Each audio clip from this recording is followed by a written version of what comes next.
eto na yung pinakihintay nyo kung paano mapanalunan itong Honda Navi this January.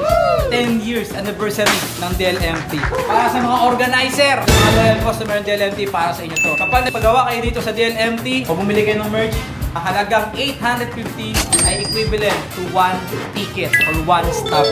More chances of winning kapag maraming pinagawa. Kaya advantage to doon sa nagpapagawa ng mga team. Wow.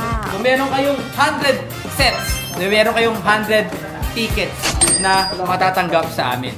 May nagtanong, bossing, sa Europe, saka sa Taiwan, paano kami? Malayo kami. So, walang problema. May chance pa rin kayo manalo dito, no?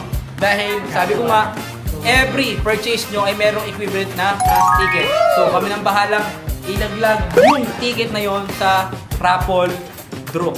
Every time na matatapos yung ating project, kasabay nun ay padadala namin yung mga stub. Dahil kapag wala yung stub sa raffle draw, invalid yun. So, tiyakin nyo lang na kung ano yung details nyo, yun ang ilalagay nyo sa ticket. Para kapag binasa namin sa live, ay tiyak na kayo ang panalo. At kapag pupunta na kayo dito para kunin tong motor na to, dapat may dala kayong ID. May nagtanong din sa Shopee, Lazada, TikTok natin. No? May umu-order kasi doon sa atin ng mga customers. So, tanong nila kung pwede rin sila manalo. Guys, pwede rin kayo manalo dito, no? Kaya walang problemang umorder kayo ng umorder sa Shopee, TikTok, Lazada. Dahil ganun din ang instruction natin. Every 850, meron kayong stock.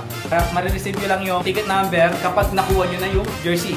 Once na hindi nyo tinanggap yung parcel or nag-cancel o nag-return, so disqualify na kayo. So, lahat ng ukuha sa September 1 ng kanilang mga completed project dito sa DLMT ay simula na ng pagbibigay namin ng ticket. So, ano pa hinihintay nyo?